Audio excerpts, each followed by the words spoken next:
Interrupt you there for a moment because Barnaby Joyce has just stepped up from a media conference. Important that for the Australian people we understand that one of the metaphors of where we are going as a nation are cranes on the skyline. It's incredibly important for the mum and dad operators who are trying to get their concrete onto a site, trying to get their bricks onto a site, trying to make sure that they're not stood over if they're the Sparky or the Chippy coming onto a site, that they have the proper watchdog to protect their rights.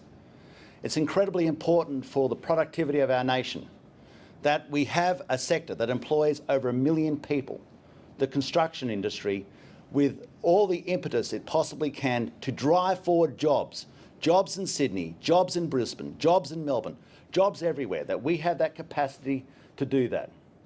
It's been incredibly important since the ABCC was lost that we've seen a stagnation of the productivity increase in the building industry. It's important to note that before that time, we had in excess of a 20% increase in the productivity of that industry. It is so important that the Australian people understand that they have a right for the government of our nation to be affected in a timely manner. Merely in the last week, we have seen senators debate all through the day, all through the night, and through the next morning for a piece of legislation that we knew we had the numbers to pass. Our nation deserves a greater respect than this. We need to have the capacity of government to go forward. And so it is, we support absolutely the right of the Prime Minister of Australia to basically lay down a clear path for where we are going. It is outlined in Section 5 of the Constitution the capacity for the Governor-General to prorogue the Parliament in such a form as to bring back the debate on this issue. And the ABCC, the Australian Building and Construction Commission, will be that issue, and it will sit there with other issues such as registered organisations as a trigger for a double dissolution. Registered organisations clearly spell out how what we saw with the Health Services Union and how union members had their money spent every which way but on them or for them, that this is an issue that must be resolved. They need a better respect for how their money is spent by the officials who are elected to represent them. And I think they have the same right that people must make sure that they're covered by the same laws that like company directors are. So we will bring back the Parliament. We will have the debate. The Senate will have 3 weeks from April the 18th to make sure that the right of the Australian people is respected and the ABCC is passed. It must be passed for Sydney to make sure that we keep the vibrancy of jobs in Sydney. It must be passed for those mum and dad contractors who want to make sure that they are not stood over when they go onto sites, whether they're electricians, carpenters, brickies, concreters, that their rights are respected. It must be brought back so that the building program we have for our nation, for dams, for inland rail, that these things are respected. The Senate must respect the right of the Australian people to say we want an effective, a deliberate, but also a fluid form of government that can bring about the passage of legislation and is not confounded. I think that the Senator Lambys and the Senator Lazaruses and the whole process has to be brought into the confines of clearly stating that you must have respect for the Australian people. We saw even in the last week where we had that, which was rather farcical, a debate on a piece of legislation going through all day, all night and into the next day. And one of the contributions by one of the senators was to quote Monty Python. When I heard that, it started to dawn on me just how the Australian people might be seeing this. And we've got to make sure that that is not the case. We have as a right, under Section 57 of the Constitution, to call a double dissolution. The Prime Minister of Australia has been completely upfront with people, saying if this doesn't pass, we will have a double dissolution on the 2nd of July. He's laid down a clear path. We have brought the budget forward, and it's merely been brought forward by 7 days. So there is nothing momentous about the process, but there is quite clearly something momentous about making sure that this nation is treated with respect and we get to some finality. If the Senate decides to pass the ABCC and make sure that we get proper process, then we can move on. But if not, then the Australian people have a right, a constitutional right, to a double dissolution, and that's precisely what they will get. What do you think the likelihood is that the prospective senators will cave and pass this legislation? Well, what I believe is the case is that we've had this has been to 5 committees.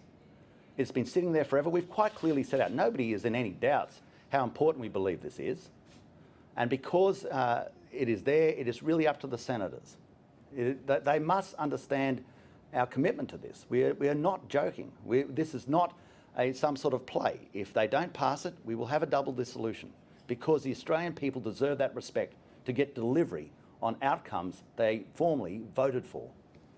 Are you concerned that this is going to look like bullying of the prospective senators because you're trying to push this through almost with a gun to their head? No, I don't think it's bullying when things have gone to 5 committees, when you've been discussing them all the way through your term.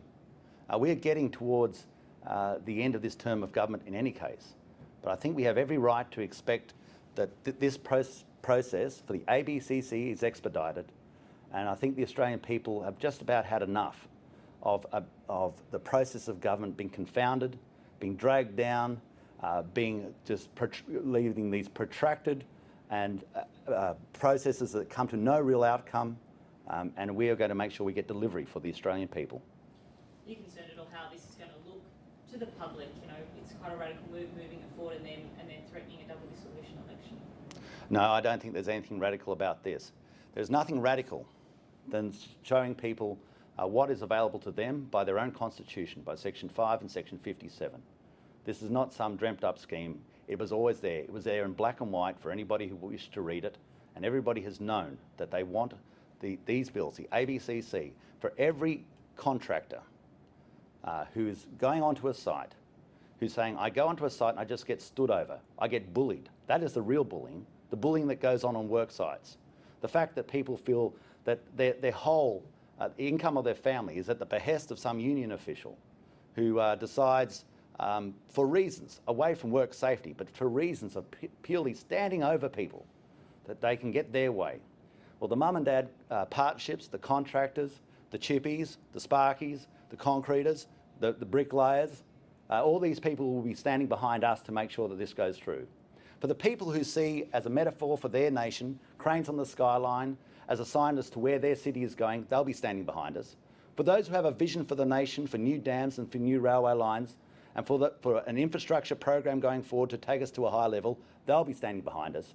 I don't think they'll see it as bullying. I think they'll see it as something they might have believed should have happened some time ago. Are you ready for a July 2 election? We have been ready for a July 2 election because we've been ready for any election at this year. It is always, as the closer you get, the more you know you have to prepare for it.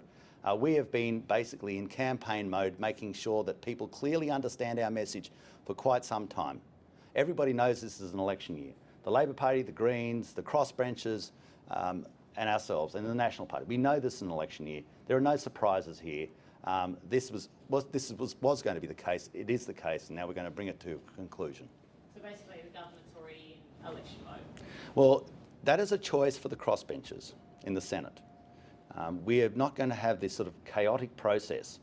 If they decide to go against the will of the Australian people, the Prime Minister, and I'm in complete support of him as the Deputy Prime Minister of Australia, will take the Australian nation to a double dissolution on the 2nd of July. Just you personally, in your seat, are you ready for a July 2 election? Absolutely, absolutely. I believe that the faith of the Australian people and the people of New England want good government. They want the capacity to have a clear line of sight between their electorate, the seat of New England, which for the first time has a Deputy Prime Minister's office in their electorate. They are proud of the fact that the seat of New England has the capacity to have influence at the highest level of government, and I respect absolutely their rights and their wishes. I work as hard as I possibly can for the people of New England and for my nation, and I'll continue to do that. Done.